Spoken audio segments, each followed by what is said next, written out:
everybody. Welcome to Revival Town Podcast. I'm Chuck Tate. That's Andy King. How you doing, Chuck? I'm doing good, mate. How you doing? Yeah, doing good, you know? Yeah, summer is just...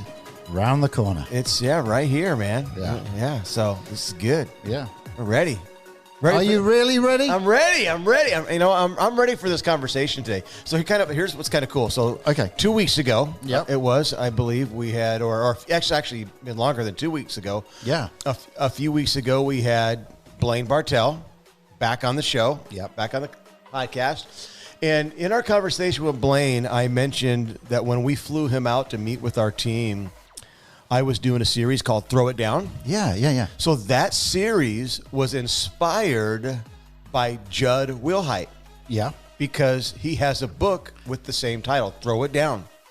And today we have Judd's wife on. How cool is that? Yeah, today we have Lori Wilhite on, and she is best friends with Brandy Wilson, who has been on the podcast and was my pastor down in Nashville when I was on staff at Crosspoint for a time. And so we are really excited to have Lori on today because she's been through a lot. Their church is in Vegas, right? Which isn't the city that you would normally think, hey, let's go and plant a church. Where should we go and plant a church? Let's go to Vegas. Like, you know what I mean? Yeah. And we joke about it at the beginning, but it's not, it's not in the Bible Belt or anything like that. But yet God has a plan and a purpose for Vegas, right? Yeah. I mean, every weekend you take a portion of the offering, you put it on number 7. No, I'm kidding. Hey, and we're building a new building. I'm kidding. Oh, jackpot!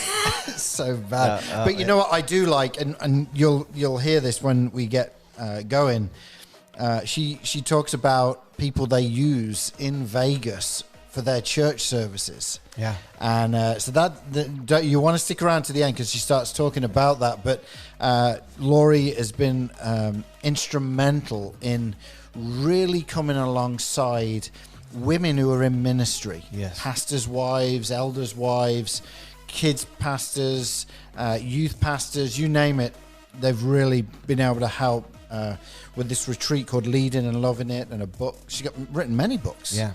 So today we're going to really have a good time with Lori. So why don't you sit back and relax and enjoy this conversation with Lori Wilhite. This podcast is part of the Edify Podcast Network. Edify is a faith-inspiring app that brings together thousands of the best Christian podcasts in one place for your listening enjoyment. Cut through the noise and grow your faith by diving into the world's top Christian podcasts today. Download the Edify app for free from the App Store or Google Play, or by going to edify.app. That's edifi.app.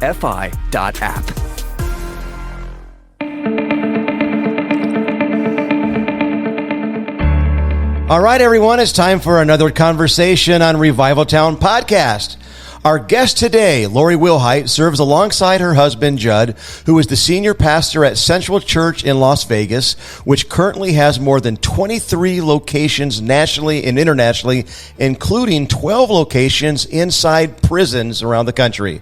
Lori is the founder of Leading and Loving It, which exists to equip and encourage women in leadership to love life and ministry, and it impacts more than 20,000 pastors' wives and women in ministry. She's the author of several books and Bible studies, including Ephesians, Head Held High. Lori, welcome to Revival Town. So honored to have you. Oh, thank you guys so much for letting me crash the party today. Yeah, not a problem. You can crash this party anytime. We have a friend that we both know of, Brandy Wilson, who was on the podcast. Brandy was my pastor for a time while I was at Crosspoint, and really blessed so many people when she came on, and she mentioned, oh, you should get Lori Wilhite, and I was like, okay, all right, help us do that. And so we are so glad for you to be on today. Yeah. Well, I'm glad Brandy, used the best friend card to get me connected with you guys. It's I'll pretty much go wherever Brandy suggests I go, so it's great. Oh, well, thank you so much. We and obviously we talked about Brandy. You guys wrote a book many years ago now, but is still impacting so many people's lives that we'll unpack a little bit today. But before we get into what you were doing, you know, Chuck mentioned just in the bio just a moment ago that you are Judd's wife, Judd Wilhite, who's the senior pastor at Central in Vegas. And he went through the numbers there, but 23 locations. God has really anointed and blessed you guys with what you're doing there. And in a city that a lot of people don't really see as the Bible Belt, right? It is. Yeah, definitely not the Bible Belt. Do you want to just unpack your life, like just what that is like, before we get into some of the women's ministry stuff that you're really good at, especially with pastors' wives? But what is it like leading a church in a city like Vegas? Well, we always say Vegas is just like, it's very normal until it's not, and it's not pretty regularly. And so we love to tell a story when our kids were small. I think maybe our son was 4 and our daughter was 6, and we were just driving down the road. We stopped at a normal stoplight in our minivan, and they were in their booster seats in the back, and Ethan looked over to the side, and there was a billboard with the 5 naked backs of women advertising at like a radio station, because obviously that's the kind of advertisement they need. And he goes, Emma, which one of those naked girls is your favorite? Mine is the one with the blonde hair. And we about got the air sucked out of our minivan. And I told Ethan, we do not have favorite naked girls, which I don't know. We don't play favorites apparently in my house. So it's a very normal place until it's not. But honestly, we absolutely love it here. We've been here 18 and a half years. We are 2 Texas kids, so we know the Bible Belt very well. Yeah. And who the Lord pulled to Las Vegas, and certainly not the place we dreamed of living or dreamed of raising our children. But it has been such an incredible place, and they're beautiful people here, and we get to do what I think is like the most fun ministry ever. It's messy, it's super messy, but we get to see God absolutely transform life after life, and man, it is just an absolute blessing to get to be here. We love our church family, and we just feel very honored to get to serve him in Vegas, of all places. Wow. I love that it's messy, because when you read the Gospels, we see that life was messy then too, and Jesus chooses messy people. He came for broken people, and what an opportunity you guys have to minister to people in Vegas. And I'm sure COVID probably impacted you in a huge way, especially with so many locations. Before we get into that, Lori, can you share how was your church impacted by the mass shooting back in 2017? Did that affect you, and what opportunities did you have to minister to hurting families? Yeah, the shooting, gosh, what an awful, tragic thing. We actually had gone to bed before it hit the news, so it's what we woke up to. Our phones had exploded. And Judd woke me up and said, something's happened in our city. And, everything was still in massive crisis mode at that point. And so, we started streaming live content for the city. We had a huge prayer meeting that night, and had shooting victims there that were in wheelchairs or at least were well enough to be mobile. We had the Metro police officer that was killed that day went to our church, and so we did his funeral. But a lot of the people that were at that concert were not local people. And then most of the victims were not local victims. But for us, it was a not just trying to help and support the families, but the hospital workers had been through a massive crisis. Trying to take on, I think, if I remember correctly, it was over 500 people injured that day, and to take on that massive crisis. And so we were trying to care for hospital workers. We were trying to, we Judd and I went to the Mandalay Bay, which is where the shoot was, and ate at the restaurants because nobody wanted to go there. Nobody wanted to be there. We just, for the next couple of weeks, we would just eat there and hug on servers. And, you know, those are our people. They're the people who are dealing cards and serving and working security at casinos. And so we just tried to be present. And we did a lot of work with first responders in general, a lot of the officers that were there and trying to help people. And so it was a long run. You know, it's part of the club nobody wants to be part of. The beautiful thing, as only the Lord does on the back end, is that you're then able to help other people. And about 5 months later, some of our very best friends in ministry live in Parkland, Florida. And they had the Parkland shooting there, and we were able to come alongside their church and their church leaders and help them minister to their neighborhood. So it's definitely the club no one wants to be part of, but once you are, it does give you a unique space to be able to equip other churches and other leaders to be able to know what to do in a crisis like that. So, you know, Vegas is in the last 18 years, it does in some ways feel like we have done this crisis leadership, and then we get a little bit better and like, oh, nope, we've got this crisis that we have to lead through, and then we've had the pandemic that we've had to lead through. So it has felt like 18 years of a lot of crisis leadership, but, you know, we're thankful for the opportunities and the doors that open during those seasons spiritually for people. Yeah. Wow. Well, you mentioned COVID. Obviously, you know, you haven't just got one location you're trying to look after. You've got many, including prisons, right? How did that impact your ministry? You know, obviously everyone went online, and you guys have an incredible online service before COVID even hit.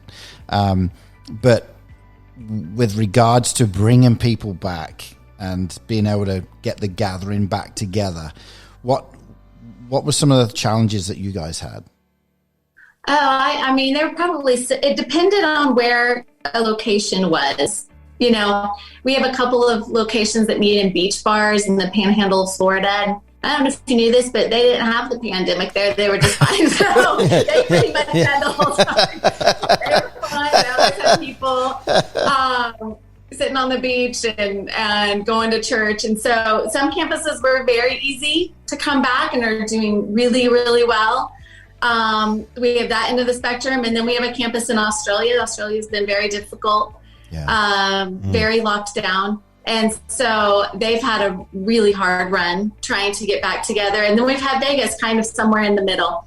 And so prisons, it depends on the state the prison's in. It's very much the same. We're not back in Nevada prisons at all.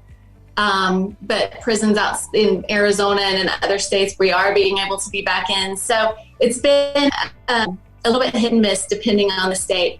But, you know, when it all locked down, I remember, you know, I just think every leader probably had this experience of, you know, that the Lord is taking the gospel out in crazy ways online and all of the stuff. But when you go and you're staring at an empty auditorium on Easter Sunday, it is just absolutely heartbreaking. Yeah. And we were doing a lot of food. Yeah. Food distribution. Our unemployment numbers in Vegas hit 38%. So we had people lining up at midnight for a 7 a.m. food pantry by the thousands. So it was a really rough first year. And we're still doing ongoing food distribution that has right now on an uptick. We had seen a decline, and unfortunately, I think just with inflation and gas prices, we're starting to see those numbers increase again.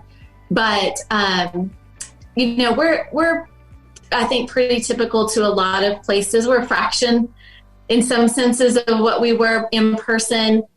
But in most ways, I feel like it's so much deeper and so much expanded and so much, I don't know. I feel like the love out of our church has never been greater. And we may be a little smaller and mightier in number than we used to be. Yeah. But I mean, the people that are there and the new people that come every week and the people that are reaching out to God during the last 2 years has been just really beautiful to watch and get to be part of. Very humbled to get to be a tiny piece in somebody's journey to Jesus. Yeah. Awesome. Well, great. I think I heard a story from Judd years ago. I attended a conference in Anderson, South Carolina at New Spring Church, and Perry Noble was the pastor at the time. And that was my first experience to hear Judd, and I loved him. I really did. Right away, I just connected with him. And I think he shared a story at that conference, and I could be wrong, about a homeless gentleman who came to your church and was hugged by a greeter, and that broke him, and you ended up getting him help and getting him a job and a place to live, and even reconnecting him with his daughter. Does that sound like a story? Or yeah. So what an opportunity for your church to welcome broken people, and obviously it's a responsibility of every church. And I just was impacted by that. I've shared that story many times, and so for me, in looking at the pandemic and post COVID and church looking different, the fact that you guys, you're feeding people, you're helping people, loving people, and including 12 campuses in a prison. So how did that come about? Was that like a vision that you guys had together? Did it happen by chance? Or not too many churches have multiple campuses in prisons. No, that's probably right. Although everybody should. It's amazing. It's amazing. I just think Jed and I have a real heart for the broken and the far from God. And we've both been broken and put back together by God in completely different ways. I have had some battles with depression, had a 2-year dark stint with depression about 20 years ago now. And it just, when you go through something like that, it really does mark you. And it was really out of that I started leading and loving it. But for Judd, so it drew me toward the broken leader, the broken in ministry, because that's what I was. Yeah. For Judd, he is, I think he just got his 32 or 33-year sobriety chip. So he has drug addiction in his past, and so he knows what it's like to have God through the church save his life, and committed early on, even as a college student, that he wanted to reach people like him, which is why I think the Lord brought us to Vegas. And there's not much that we are shocked or surprised by, really, but we're just very motivated with a lot of compassion for the broken. And so in one of those, actually one of our, now he's an adult. At the time he was a kid. I think he was like 20 years old. Came to Jed and said, I want to start a ministry for inmates. And he had a pretty wild high school experience. A lot of his buddies had found their way to jail. And he just always said the difference between me and them was I didn't get caught, but I did all the same things.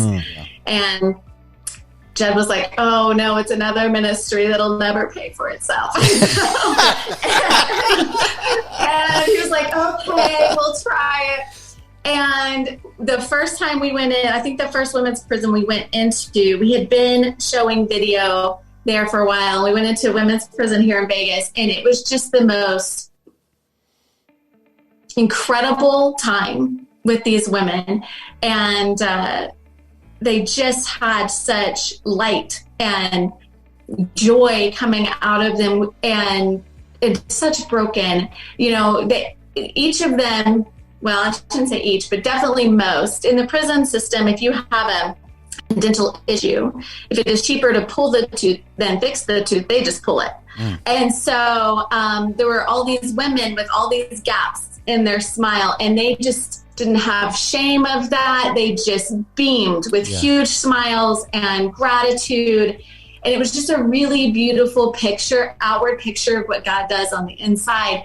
And that was it. We were hooked from that point forward. And so we were God Behind Bars' first partner. We've been their partner for all along. And many churches have come alongside them and have opened churches inside prisons as well. And now they have a thing called the Pando app, which I mean is incredible. And so when lockdown happened and you couldn't get into prisons to do church, they were able to get it on iPads that prisoners could watch. And so it's just been an incredible journey. And we've just gotten to see so many inmates come to Christ. And we're blessed to get to be their first stop when they get out. To come by Central and hang out with us. That's so good. That's so good. Well, you've talked a lot about the broken, and me and Chuck have been around ministry all our lives, and ministry can be pretty brutal. Let's being honest. And you've seen that, right? And so you really felt a direction to really minister to women that are in leadership, pastors' wives, youth pastors' wives, kids workers, all that whole group, not because they were all broken or they were having a tough time, but to come alongside and just to encourage. Can you tell us a little bit about the whole Leading and Loving It movement that you guys have going? Yeah, well, like I said, I started it when coming out of a pretty dark period in my life where I was really struggling with a lot of insecurity, a lot of just feeling like maybe God had made a mistake with me. I knew very clearly that Judd was called to ministry. It was so obvious to me. It wasn't obvious that I was. And I was just worried that somehow I was going to mess it up, or I was going to do something or say something or whatever to mess up his ministry. And, our mentor, our pastor growing up told Judd when he asked him if he should marry me. And his response was, your wife will make you or break you in ministry. And it's true. But as a 20-year-old, the weight of the potential to break my husband's ministry was more than I could do. I'm very self-critical and very hard on myself. And so I spent about a decade wrestling that out and trying to figure out what does that mean. And it took me, a sad, way too long, 10 years to realize there was a first part of that I could also make him. Yeah. And that maybe if I refocused on helping make my husband's ministry amazing, that maybe I would find an incredible ministry myself as well. And so once I kind of started getting healthy, I thought, surely I am not the only pastor's wife in the world who has struggled with these issues of feeling like they're not enough or unqualified or whatever the struggle may be. And so I just started what frankly was a really poorly written blog, and and people just started coming out of woodwork. And so for the last, 14 years now, we have just been able to come alongside a lot of women in ministry. And I just know that when I was really struggling, it impacted not only our home, but it impacted our ministry. And in the times and the seasons where mine and Judd, our ministry has been really firing on all cylinders, is when we have both been in really good emotionally, spiritually, mentally healthy places. And so part of our goal is to help create healthy leaders. Yeah. And if we can have healthy leaders, then it does impact healthy families, and it does impact healthy ministries. And so we try to just come alongside them in all of those same ways to help them become emotionally healthy, mentally healthy, spiritually healthy, and then to equip them as leaders so that they have the confidence to step into the calling God has for them. Wow, that's great. Well, Lori, my wife and I planted a church almost 24 years ago. We were in our 20s, didn't know what we were doing. We still don't know what we're doing. Still learning, I should say. We've learned a lot of what not to do. But I've witnessed my wife go through seasons and through struggles of feeling not qualified, not this, not that. And the last 3.5 years have been a challenge as she's ill, dealing with sickness.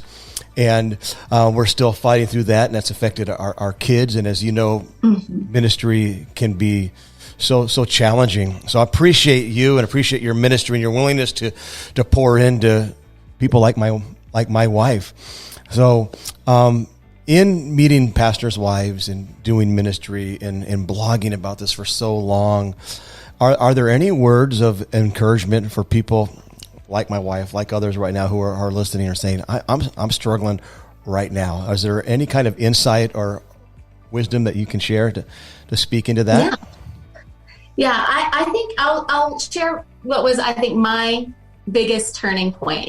I had started to I was in a mental healthier space. I was, doing a little bit better, but I was still really just wrestling against the sovereignty of God over putting me in the position that I was in. And I was at the Miami airport where all apparently spiritual things happen. And I was in the TSA line, and I was with a friend, and I was just kind of having this like Moses moment of there are people that are better than me. There are people that are more well-spoken than me. There's people that, that are good. And, and it's not me. And I just was kind of having this little poor me Moses moment.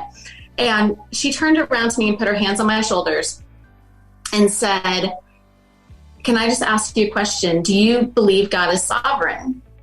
And I was like, come on, church answer. Yes, of course. I think God's sovereign. And she said, "Then do you not think he knew what he was doing when he chose you to be Judd's wife? And do you not think God knew what he was doing when he chose you to be Central's pastor's wife? And do you not think God knew what he was doing when he chose you to be Emma and Ethan's mom? And do you not believe God's sovereign?" And that I was slower to answer, because that's not a church answer. That's something you got to really think about. And I did. I pondered it for a few days. Like, what do I really believe about the sovereignty of God? And at the end, I was like, yes, I do believe God knows what he's doing. Yeah. And I do believe that he is sovereign over my life and the people he has put in my life.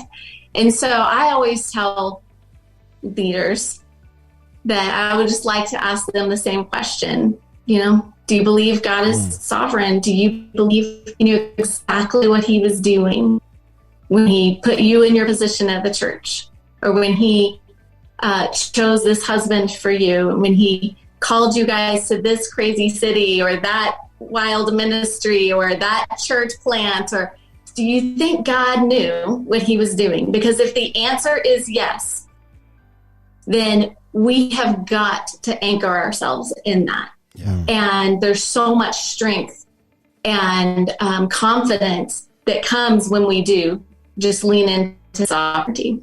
Wow, that's good. Yeah, that's really good. Thank you. Well, one of your latest books, you've written many books. One you wrote with Brandy Wilson, Leading and Loving It, which is a phenomenal book. But recently, you wrote a book called Head Held High, all about Ephesians, like a study guide. Can you just open that a little bit for us, for those who may be thinking, well, what are some of the books that Lori's involved with? Yes. Ephesians Head Held High is a 6-week Bible study for men, women, groups, individuals, whoever wants to dive in. And I really just think there's so much in life. And I'm not even talking about, this isn't about ministry and leadership. This is just life. There's so much in life that weighs us down. It might be, a marriage that's crumbling. It might be finances that seem like impossible to overcome. It might be challenges at work. It might be your kids are struggling. And, we all know you're only as happy as your saddest child. And we all have these things that weigh us down. And when they do, we just are not able to walk with our heads held high, which the Bible says we should be doing. And so it is coming to the realization that we are children of God, saved by his grace, forgiven and free.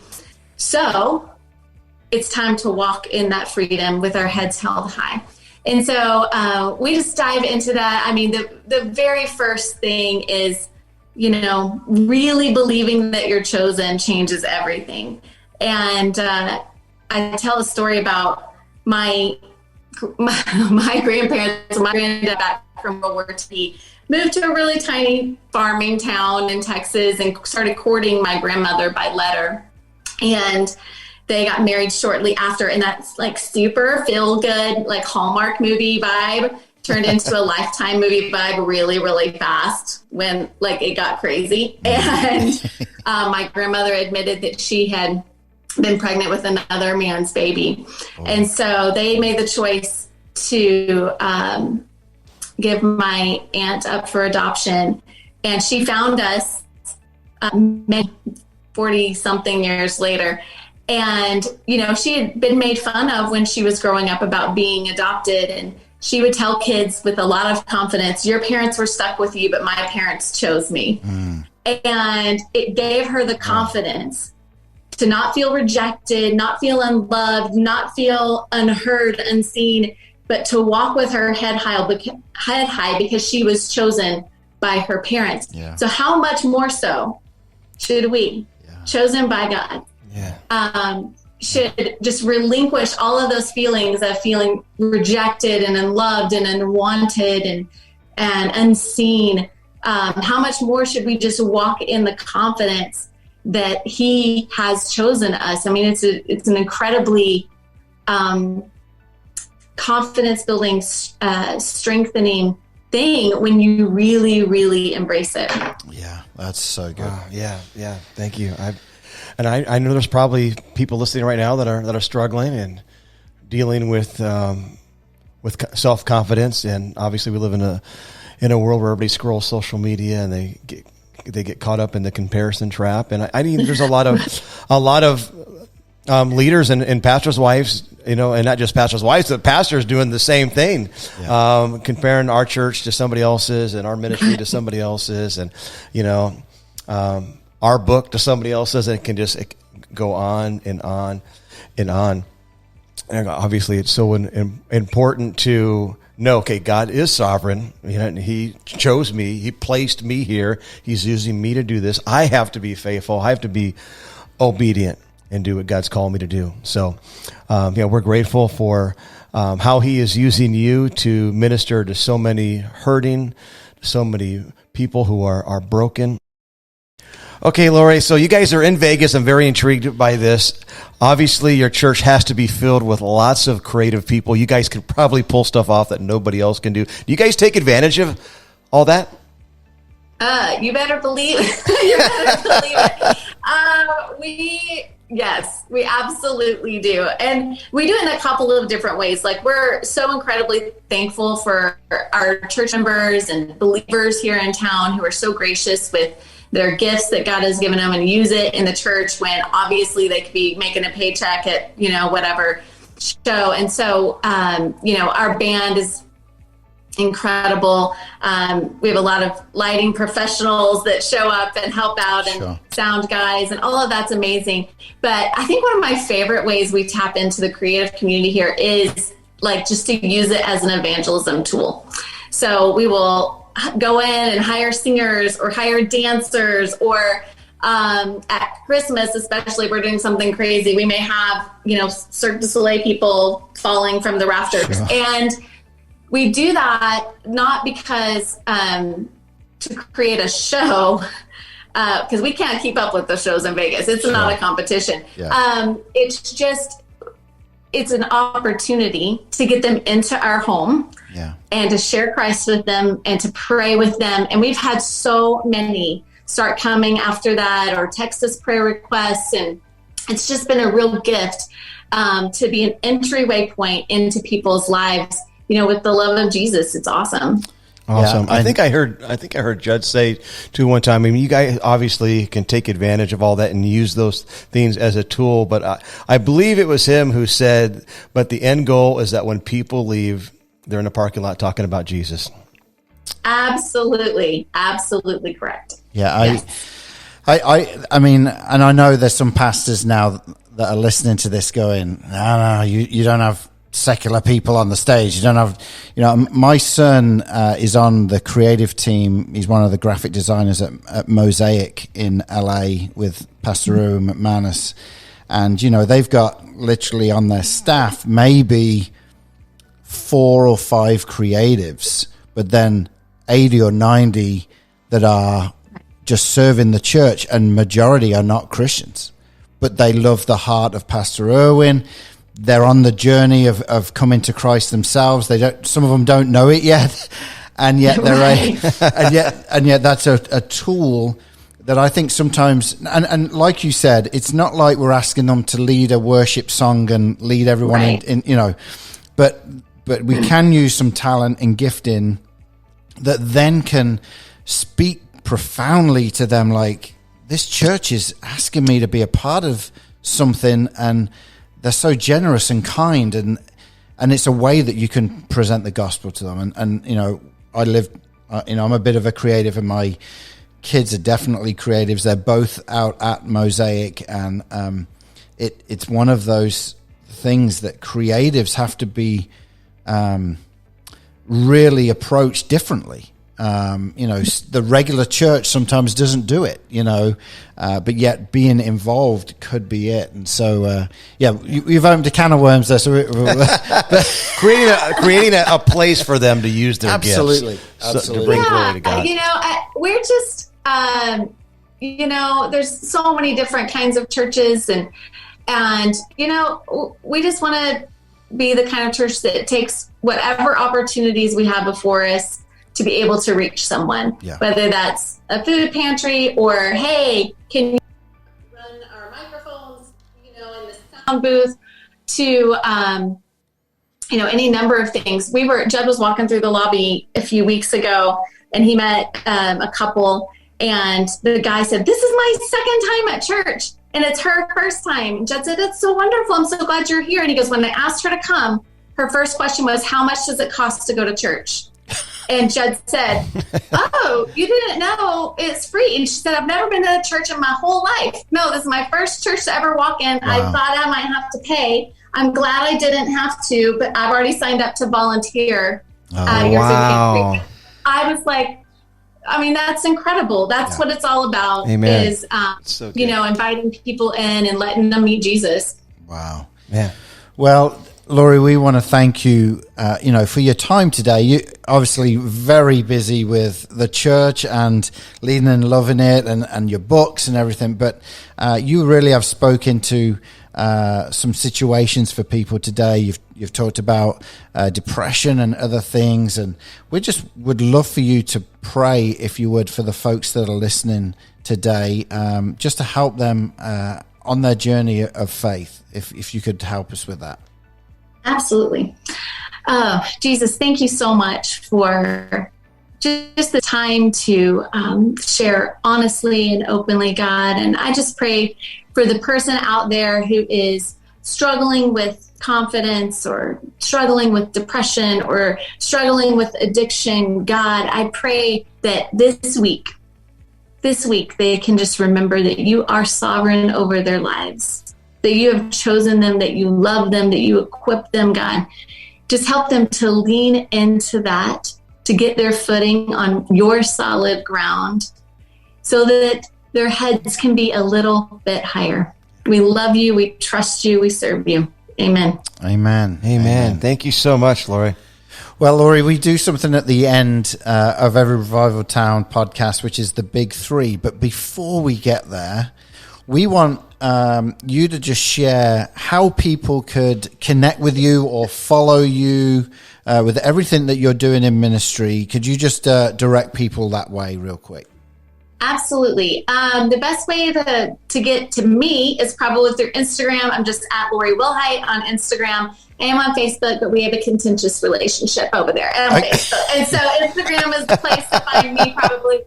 And then as far as the ministry, if you could just go to leadingandlovingit.com, you'll see all of our links and opportunities there. All of the the coaching and the cohorts and our upcoming conference and all the free resources that we have are all available there. You can check it out. We would love to come alongside you and help you and encourage you. You'll find it all at leadingandlovingit.com. Great. Excellent. Well, shall we do this, the big three? Let's do it. Do you want me to start? All right. Sure, go ahead, Andy. Okay, all right, here we go. Okay. If I am visiting Vegas, where are you guys taking me to? Well, if we're going to go eat, it's one of two places. One, it's Javier's, which is my favorite place. Is my favorite If you like Mexican food, it's the greatest Mexican food. If I can choose a last meal, it will be the enchiladas del mar from Javier's at the Aria. That's where we're going. Or if you're a steak kind of person, we may go to Joe's and have what I think is the best steak in the world at Joe's. So definitely food. I'm a total foodie. So I love a good show. I like to go walk around the casinos, but I love good food. So I probably lots of restaurants is where I would take you. That's great. Okay, Chuck. All right. So mine is food. Obviously, you've been in Vegas for so many years. And if somebody is coming to Vegas and they've never been to Vegas, where is someplace every single person needs to experience that's not food related? Is there a show that stands out? Is there some type of tourist attraction or place that you're like, no, you have to do this? Yeah, I think probably my favorite show is Cop at MGM. It's one of the older Cirque shows. It also has the best storyline. It's like martial arts inspired. It's incredible. I've seen it many, many times. It's my very favorite of all the Cirque shows there. But outside of that, people in Vegas would shame me for this, but I actually really like downtown. And most people who come to Vegas don't go downtown. Everybody just goes to the Strip. And the Strip is wonderful, and it's much cleaner, and it's very fancy. And, they paint their ceilings with clouds, and it is really incredible. But downtown is Vegas to me. And when you're walking around, it's a little rough and tumble. It's a little gritty. There's like hipster restaurants on every corner. And when we have people come in, we always go downtown. And then when we leave, we remind them that that's why they need to pray for us. Yeah.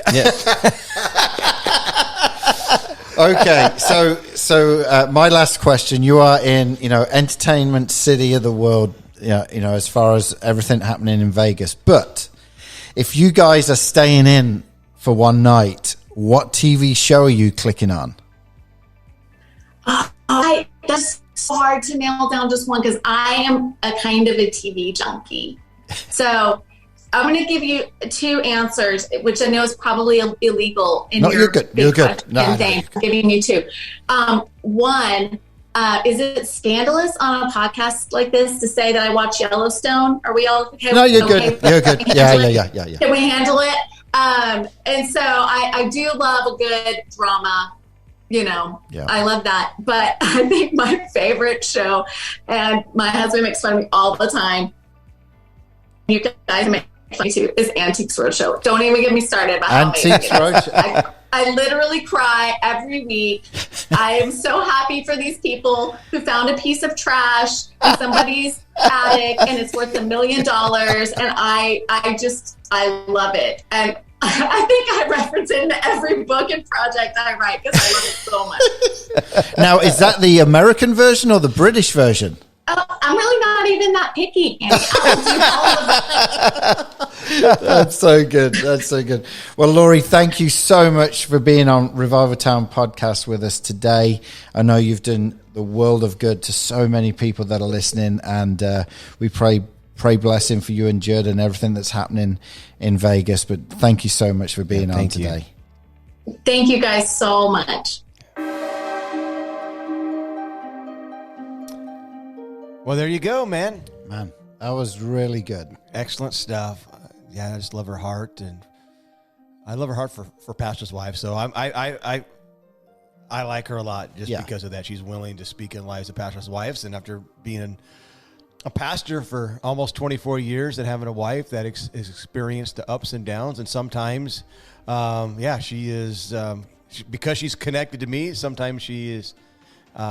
the brunt of stuff she doesn't deserve, and she's experienced people that leave our life, that leave our church, and it's hard not to take personal ups and downs and back and forth. And so bless you, Lori. Yeah, what a brilliant team Judd and Lori are for what they do in a really hard city. They've gone through a lot of different things. We talked about the shooting and the pandemic, and I mean, you can imagine when she mentioned it, I was like, when she said 38% people lost their jobs because no entertainment, right? No casino, nothing. Yes, stuff we don't even think about here. Yeah.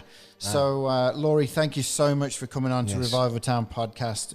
We know it's not the last time. We're looking forward to having you back on. Amen. So I have a question for you. Yeah. Have you been to Vegas? Never been. Really? Yeah, I have never been to Vegas. Guess what? What? I've never been to Vegas either. You haven't? However, Yeah. I've been to Nevada. Okay. Now, I've never been to Nevada. Okay. So here's the deal. Back when I was 30-ish, back when I was traveling for this ministry, traveling the country, doing youth conventions, working for Eastman Curtis, my goal then was to visit all 50 states before I was 30. So this was before I was 30. Yeah. Right? And I didn't make it. And even today, I still haven't made it. I made it to everyone but Alaska. All right. Sure. Every state but Alaska. But back in the 90s, when I was working for this ministry and we were traveling the country, we were doing a youth convention in Seattle. Yeah. And on the way home, I would go a different way out and a different way back so I could cross more states off my list. So stupid. Because, when I'm the convention manager or the road manager, it's like, hey, we're going this way, guys. So why are we taking 4 hours on our trip? Well, actually, let's say 8 hours. So here's what happened. I was looking at the map. This is before GPS. I was looking at the map, and I'm like, man, we're really close to Nevada. We don't have time to go to Vegas. Yeah. But we can go to Nevada. We can I was looking at this map, I'm like, we're just gonna cut this corner. We're gonna go through this corner so I can check Nevada off of my state list, right? That corner was an 8-hour detour into the middle of nowhere. Oh, mate. I am not kidding. We got so far out there, we all started sweating it. We couldn't find a gas station, and we were getting close to being empty. And we went through this area where the only thing in the area was dead cows everywhere. What? Dead cows everywhere. To this day, Dead cows. Dead cows. Not. We're talking just. I'm like, all the interns in the van with me were like, Chuck, are you planning to kill us?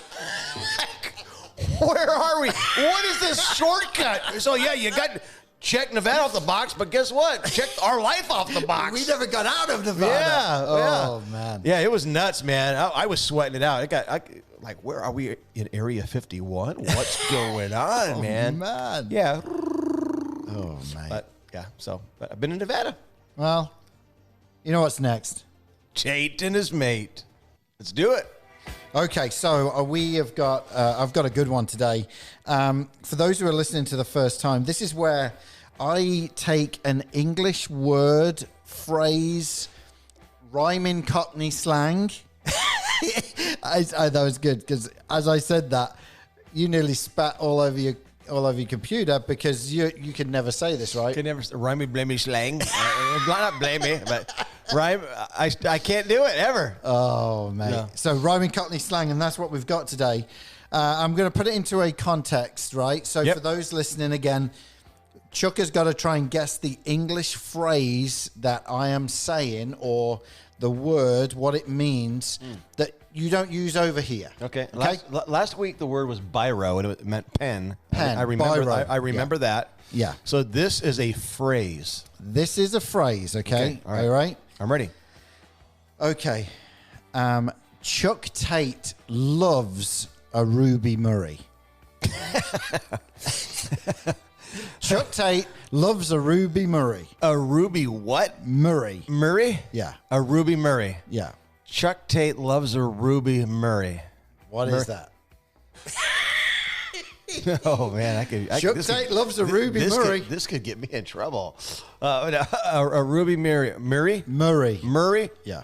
All right. Chuck Tate loves a Ruby Murray. I would say a good comedy, but I don't think that's it. A Ruby Murray. Chuck Tate loves a Ruby Murray. Hard movie. Ruby Murray. A strong coffee. No. A Ruby Murray. It's a Ruby. Yeah, I have no idea. No idea. Yeah, you totally got me this time. Remember that we do the rhyming Cockney slang. Yeah. So a Ruby Murray is a curry. Oh. So Chuck Tate. Yeah, I love He Indian loves a food. Ruby Murray. Yeah. Ooh, which is a curry. I might want to get that tonight. Some butter chicken. Yeah. So you can go home and say, hey, what about Ruby Murray tonight? Yeah. And everyone's going to be like, what? And then you'd be like, hey, Yeah. I know the Okay. English. Ruby Murray is a curry. There you go. Well, there we go, Chuck. Thank you so much for doing this with me again. Thank you. Thanks for hanging out with me, and everyone that's listening, thank you for tuning in. We have a fun time doing this. Hopefully you are enjoying it too. Make sure you're telling people about Revival Town Podcast. Check out the merch that we've got. Follow us on social media, and we will see you next week. See you, Chuck. All right. Bye, Andy. Thank you for listening to this episode of Revival Town Podcast. Make sure you're following us on social media and remember to subscribe wherever you listen to podcasts. For more information, head on over to revivaltownpodcast.com.